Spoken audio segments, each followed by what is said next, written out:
yourself to know, like you were saying, what your wall is, what your limit is, and then go past it. Because just because you recognize where it is doesn't mean you stop there. That means you just keep going. Exactly. And we all, listen, mind breaks at any point. So it's not like, oh, this guy, we all do. It's just how far you push yourself. And if you don't push yourself in training, it's not going to happen in a fight. This is why when listen, your work ethic, my standards, end of discussion. I demand perfection. I really do. I tell them all the time, I want perfection. You know why? Because if you can't produce perfection now, where the fuck else can you? This is perfect case scenario. Nobody's punching you. Nobody's hitting you.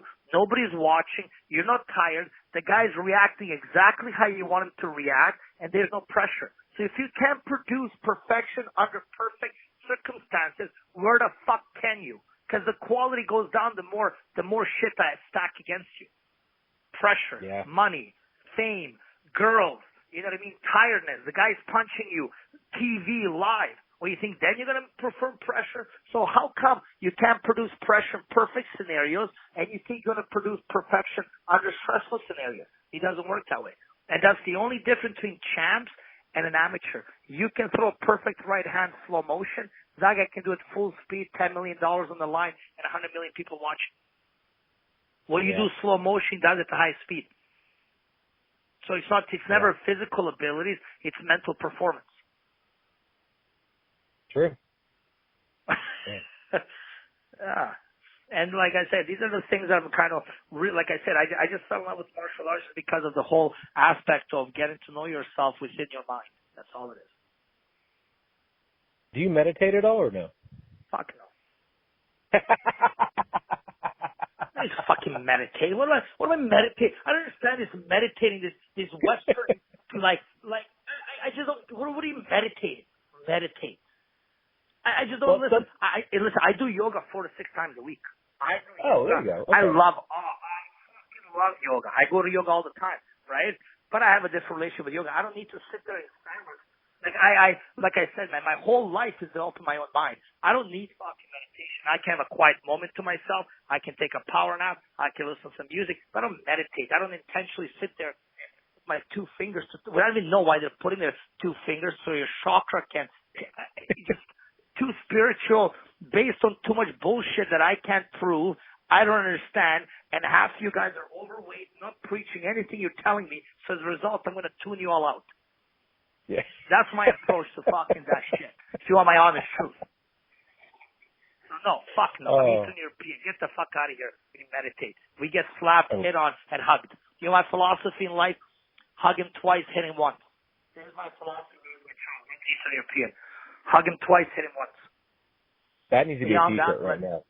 Yeah, beyond that, let the fucker figure shit out like I did. You know? I love that. Now, and if he gives me any more attitude, but if he gives me any more attitude, I'll fucking apologize to him by giving him a fucking free ticket to Serbia. And I'll shit kick him in front of a cop. And then go complain to him there. This is his first fucking lesson of reality of the rest of the world. Right? So, yeah. That's amazing. Now, I noticed that you have a picture on your Instagram of you smoking a cigar and enjoying yourself on, look like on a patio. What kind of cigars do you normally like to smoke, or do you it doesn't matter? It doesn't matter. Listen, like I'm a cigar guy. Right? But this is how I look at it, right? If you're a car guy, don't buy a fucking Lamborghini right away. Then you don't appreciate it. You know what I mean? So as a cigar guy, I'm not educated enough to fucking bullshit here to tell a difference between a $70 cigar, $92 cigar, and a $200 cigar. I just don't. Yeah. Right? So there's my fucking meditation. You know why a cigar and whiskey? You know why a man drinks whiskey? You want to know why? Yeah. That's what misery tastes like. It is the only conversation you can have with yourself, never saying a word. The better it tastes, the more miserable you are. Have you ever been happy and craved a whiskey? Fuck no. You've been miserable cunt and you crave the whiskey? Like, fuck yeah. Cigar and whiskey. That's a fucking man's meditation right there. That's no joke. That's how I have a whiskey, I have a cigar, and I fucking sit somewhere, and that's my meditation. That's yeah. I mean, that is meditation, really, to a lot of people. So yeah, I love. Everybody has their own form, and that one's yours. So there's nothing wrong with that. Yeah, we're Eastern European. We enjoy misery. We really do. We really do. Everything is miserable with us in a good way. We like misery. Misery is good. It's heavy. It's dense. It makes you live in the moment. That's why when I go back home, I tell them, listen, people are not happier there. They're not even healthier there. They're not even smarter there. All they are is they live in the moment more because life is harder. True. Yeah. Yeah. There's so many people that just don't know how to live in the moment that it's sad for them, but for the people who do know how to live in the moment, it's even better. There's beauty. There's beauty in simplicity. Do you know what's the easiest thing to do is live a simple life. You know what's the hardest thing to do? Learn how to live a simple life. Like I tell everybody, what's the easiest thing to draw? A straight line. What's the hardest thing to learn how to draw? A straight line. Hence, complexity and simplicity have their beauty of its own, but the simplicity, there's such beauty in it because it's honest. Complexity, you can hide a lot of bullshit. In simplicity, you're naked within yourself, so you can't hide any fucking bullshit. That's why simplicity is hard. That's why these days everything's complicated. I'm he, I'm they, I'm this, I'm that, I'm all. It's complicated. Why? Because you're masking issues under issues under issues under issues. Mm-hmm. Right? But if we're all honest, I'm unhappy or I'm born in the wrong body, or let's get down to the root of it. That's simplicity. You can solve a simple problem. You can never figure a complex fucking equation. Yeah. Beautiful. Now, I have a segment on the show I call it the 5 count. I got 5 random questions, and then you answer just as quick as possible. All right. Everybody's trying to get you to flip these days. Let me go ahead. Shoot yours. No, just kidding. Let's see it right now. What is your cheat meal of choice? Pizza. It's a good choice. If you own the best choice. It's the only choice. It really is. I think everybody who says anything other than pizza is probably just lying to themselves. Do you know what pizza is? It's a soul for your hug. It's a hug for your soul. It hugs your soul. Yeah. Even bad pizza. Bad for your body, good for the soul. Yeah. It's great and greater. There's no bad pizza. But go ahead. Question number 4. Sorry, man. If you owned a liquor company, brewery, winery, or coffee shop, which one would you own and what would the name be? Oh, it'd be some sort of whiskey. Okay. What would you call it? Oh, Misery Doesn't Want Company. Yeah. That's actually beautiful. Yeah, it's whiskey company. There you go. Yeah, and each one gets 1 free cigar. That's your company. Hey, that's beautiful right there. Yeah. What are 3 things people would not expect about you? I draw. Okay. I'm a high level chess player. Oh. High level chess player. I'm a legitimate world class brown belt. Wow. Like legitimate, like a brown. I played this Romanian champion. He was a legitimate champion back in Romania. I lost twice, tied him twice. Wow. I have that online. Every morning I play chess. I play about 10 games a day. My rating is like almost 1,600. Jesus, you play 10 a day? That's insane. Oh, every day. So my routine is I have a coffee and I play chess about 3 to 4 games, and then everywhere I go, I go to coffee shops because I got a lot of time to get. I'm no joke, every day. I was 3 years old. I play chess like you wouldn't believe. And I went to art school. I draw. Huh. Yeah. Do you have one more? Number 3, fucking tattoos hurt like fuck. Oh my God, my buddy's my tattoo guy, and I complain all the time. And he's like, "Are you okay?" I'm like, "You shut your mouth. You do your job and tattoo me." That's our relationship. So there's my tattoos. And every fucking time I take because I have my both sleeves, my back, my hands. Yeah. And every time I go there, I take a fucking painkiller, right? And I put it in my fucking hand. And every time I can't get myself to swallow it, I'm like, if you take a painkiller to do a tattoo, you're a bitch. You shouldn't get one, right? Yeah. And every time, I have 35 hours on my ribs, and I didn't get one for it. But I only do 3-4 hour sessions. Yeah. So those are the two. I draw, chess, and I cry when I get my tattoos. Interesting. Yeah, the only I got one rib done and I didn't really have any issues. But It's one of those. For me, was the most painful thing I ever had. The inside of my arm was the most painful one for me. I had to I got both really inside. Yeah. Yeah, I had to focus on my breath, and I was like, okay, I asked for this, and so I'm getting it done, and I'm not going to bitch out on this. Yeah. There's my three. Yeah. Who inspires you? Who inspires me? Nobody. I'm no Western. We don't grow up with fucking heroes, okay?